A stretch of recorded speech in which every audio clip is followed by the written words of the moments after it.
Breaking news మూడేళ్ల చిన్నారిపై లైంగిక దాడికి పాల్పడ్డాడు ఓ మృగాడు. చిన్నారికి బిస్కెట్లు కొనిపెడతానని తీసుకెళ్లి అఘాయిత్యానికి పాల్పడ్డాడు నిందితుడు యోగి. న్యూ పోర్ట్ పోలీస్ స్టేషన్ పరిధిలోని గంగవరం రామాలయం వీధిలోని ఖాళీ ప్రదేశంలో ఈ ఘటన జరిగింది. బాలికకు తీవ్ర రక్తస్రావం కావడంతో విషయం బయటపడింది. నిందితుడు యోగిని పోలీసులు అదుపులోకి తీసుకున్నారు. అతనికి చిన్నారి కుటుంబ సభ్యులతో పరిచయం ఉన్నట్లు కూడా తెలుస్తోంది. యోగి క్యాటరింగ్ పనులు చేస్తూ జీవనం సాగిస్తున్నాడు. అతడిపై పోక్సో కేసు నమోదు చేశారు పోలీసులు. ప్రస్తుతం పోలీసులు దర్యాప్తు చేస్తున్నారు. విశాఖ కేజీహెచ్ ఆసుపత్రిలో చిన్నారికి చికిత్స అందిస్తున్నారు.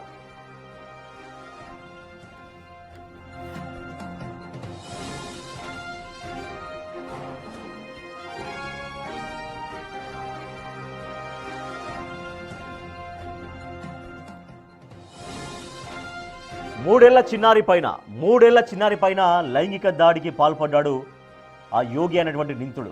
చిన్నారికి బిస్కెట్లు కొనిపెడతానని తీసుకెళ్లి అఘాయిత్యానికి పాల్పడ్డాడు అతడు. మా ప్రతినిధి రాజు మరింత సమాచారం అందిస్తారు. రాజు, ప్రస్తుతం పాప ఆరోగ్య పరిస్థితి ఎట్లా ఉందని చెబుతున్నారు? సో అతని పైన ఎటువంటి ఆల్రెడీ పోక్సో కేసు పెట్టారు. ఫర్దర్గా ఎటువంటి యాక్షన్ ఉండబోతోంది? గంగవరం పోర్టు సమీపంలోని రామాలయం వీధిలో ఈ ఘటన అయితే చోటు చేసుకుంది. అత్యాచారానికి గురైనటువంటి 2.5 ఏళ్ల పాప ప్రస్తుతం అయితే కేజీహెచ్ ఎమర్జెన్సీలో చికిత్స పొందుతుంది. పాప ఆరోగ్య పరిస్థితి మెరుగ్గా ఉందని వైద్యులు అయితే చెప్తున్నటువంటి పరిస్థితి అయితే ఉంది. మనము కేజీహెచ్ దగ్గరే ఉన్నాము. ఎమర్జెన్సీ విభాగం లోపల పాపకైతే నిన్న రాత్రి తీసుకొచ్చిన తర్వాత వైద్యం అందించి ప్రస్తుతం వాళ్ళు ఆ పాప ఆరోగ్యం మెరుగ్గా ఉన్నటువంటి నేపథ్యంలో లోపల ఎమర్జెన్సీలో ఉన్న ట్రీట్మెంట్ అందిస్తున్నటువంటి పరిస్థితి అయితే ఉంది.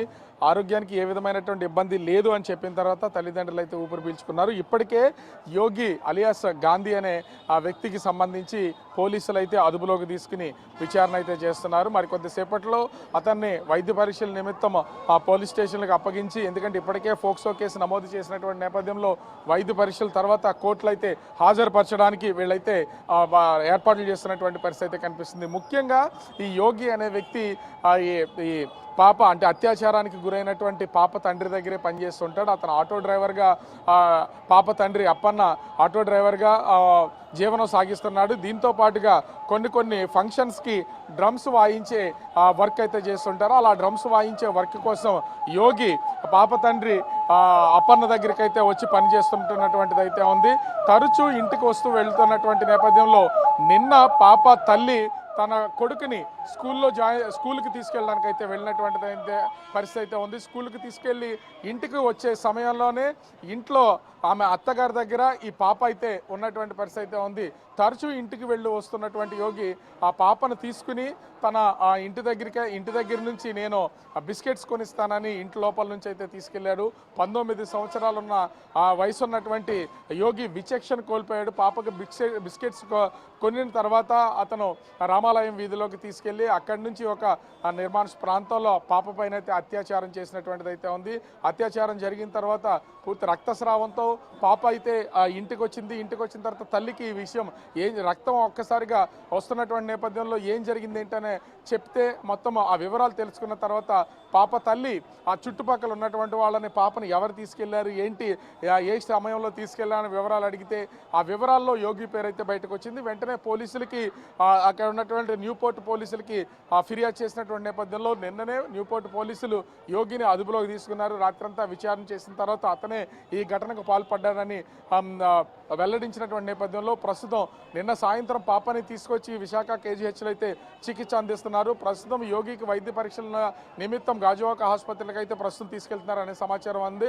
తర్వాత అతన్ని మ్యాజిస్ట్రేట్ ముందు హాజరుపరిచి అతన్ని కోర్టులో అయితే ప్రొడ్యూస్ చేయడానికి అన్ని ఏర్పాట్లు చేశారు. ఎందుకంటే ఇప్పటికే పోక్సో కేసు నమోదైంది. 2.5 సంవత్సరాల అభంశుభం తెలియనటువంటి చిన్నారి మీద ఈ విధమైనటువంటి ఘటనకి దాడికి పాల్పడినటువంటి ఈ యోగికి సంబంధించి శిక్ష అయితే వేసే అవకాశం అయితే ఉంది. 2.5-3 సంవత్సరాల లోపునటువంటి ఆ పసిపాప పైన, పసి గుడ్డు పైన అత్యాచారం చేసినటువంటి అతన్ని ఏం చేయాలి, ఎటువంటి శిక్ష వేయాలి అనేటువంటి డిమాండ్ ఆ పాప కుటుంబ సభ్యులు కావచ్చు, వాళ్ళ బంధువులు కావచ్చు ఏమంటున్నారు? ఆటో డ్రైవర్ అయినటువంటి తండ్రి ఏమీ చెప్పలేనటువంటి నిస్సహాయ స్థితిలో ఉన్నాడు. తల్లి కూతురికి ఇలా జరిగేసరికి హాస్పిటల్లోనే ఏమీ మాట్లాడకుండా, అంటే ఒక విధంగా చెప్పాలంటే ఆ స్పృహ తప్పి పడిపోయిన వ్యక్తి ఏ విధంగా ఉంటారో అలా తల్లి ఉన్నటువంటి పరిస్థితి ఉంది. తండ్రితో మాట్లాడినటువంటి సమయంలో అతను మా దగ్గరే ఉంటున్నాడు, మా దగ్గరే పని చేస్తూ ఉంటున్నాడు, మంచిగా ఉంటాడని అనుకున్నాం, కానీ ఇంత దారుణానికి పాల్పడతాడని మేము ఇప్పటి వరకు అనుకోలేదు. నమ్మకంగా ఇంటికి వస్తూ వెళ్తున్నటువంటి వ్యక్తి ఈ విధంగా తన కూతురి మీదే అఘాత్యానికి పాల్పడ్డాడంటే అది అసలు ఎవరికి చెప్పుకోవాలో ఏం చెప్పుకోవాలో అర్థం కావట్లేదు. మేము కూడా ఈ విషయాన్ని పెద్దది చేయడానికి ఇప్పటికే మా కూతురికి ఈ విధంగా జరిగి సగము కోల్పోయాము. ఇప్పుడు మేము బయటకు వచ్చి అతని మీద ఫిర్యాదులు చేయడమో అతని గురించి చెప్పడమో చేసి మేము బయట పడడం వల్ల మా పరువు పోతుంది, కుటుంబ సభ్యుల్లోనూ ఉన్నటువంటి వాళ్ళను. కానీ పోలీసులు మాత్రం అతను కఠినంగా శిక్షించాలి. మేమైతే ఇప్పటికే ఫిర్యాదు చేసాం. పోలీసులు అతని మీద ఫోక్సో కేసు నమోదు చేసి కఠినంగా శిక్షించాలని కుటుంబ సభ్యులు, బంధువులు అయితే కోరుతున్నటువంటి పరిస్థితి ఉంది. అతను ఎందుకు ఈ విధంగా, ఎందుకంటే ప్రతిరోజు వాళ్ళ ఇంటికి వెళ్తూ ఉంటారు, కుటుంబ సభ్యులతో మాట్లాడుతూ ఉంటాడు. మాట్లాడినటువంటి వాడు బిస్కెట్లు కొనిస్తానని అభస్వం ఎరగినటువంటి చిన్న పాప విషయంలో ఎందుకు ఈ విధంగా అఘాత్యానికి పాల్పడాలనేది అర్థం కానటువంటి పరిస్థితి ఉంది. 19 సంవత్సరాల యువకుడిగా ఉన్నటువంటి వాడు 2.5 సంవత్సరాల బాలిక మీద ఈ విధమైనటువంటి దాడి చేసి ఆ చిన్నారిని చిదిమేసినటువంటి పరిస్థితి కనిపిస్తుంది. ఇప్పటికే విశాఖ అదేవిధంగా న్యూపోర్ట్ ఏసీపీ కూడా దీని మీద విచారణ చేస్తున్నారు.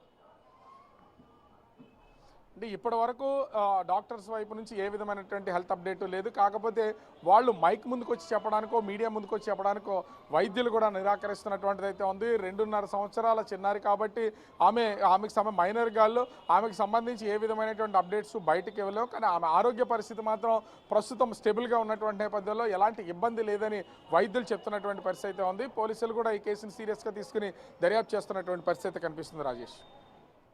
రైట్, థ్యాంక్ యూ రాజు. చిన్నారుల పైన అఘాయిత్యాలు ఆగడం లేదు. నిన్న మొన్న బిగ్ టీవీ వరుసగా ఒక అవేర్నెస్ కూడా క్రియేట్ చేసింది. అంటే ఎంత దారుణంగా చిన్నారుల పైన కొంతమంది నీచులు, కామాంధులు వ్యవహరిస్తున్నారనే దానిపైన నిన్న మొన్నటి నుంచి కంటిన్యూస్గా ప్రేక్షకులకు చూపించింది.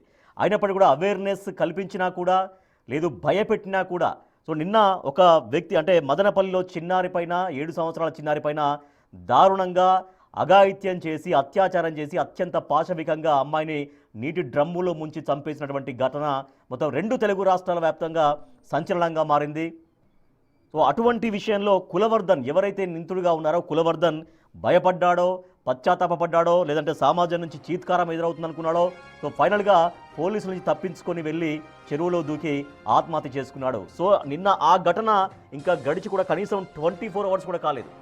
సో ఇలా జరిగితేనైనా కొంత భయం వస్తుందేమో అనుకున్నప్పటికీ కూడా నిన్న ఆ ఘటన ఎవరికి తెలియదని కూడా కాదు. బిగ్ టీవీ వరుసగా 2 రోజులుగా ఆ ఘటన జరిగిన దగ్గర నుంచి కూడా ఆ ఇష్యూని ఫోకస్ చేసింది.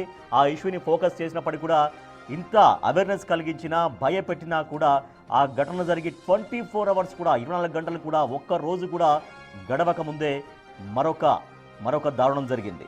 ప్రస్తుతం అయితే పాప కోలుకుంటుంది. 2.5 సంవత్సరాల పాప. 2.5 సంవత్సరాల పాప పైన మనకు బిగ్ టీవీ స్క్రీన్ పైన కనిపిస్తున్నటువంటి ఆ యోగి అనే నిందితుడు అత్యాచారానికి పాల్పడ్డాడు. ప్రస్తుతం అతని పైన పోక్సో కేసు నమోదైంది. పాప విశాఖ KGH ఆసుపత్రిలో కోలుకుంటుంది.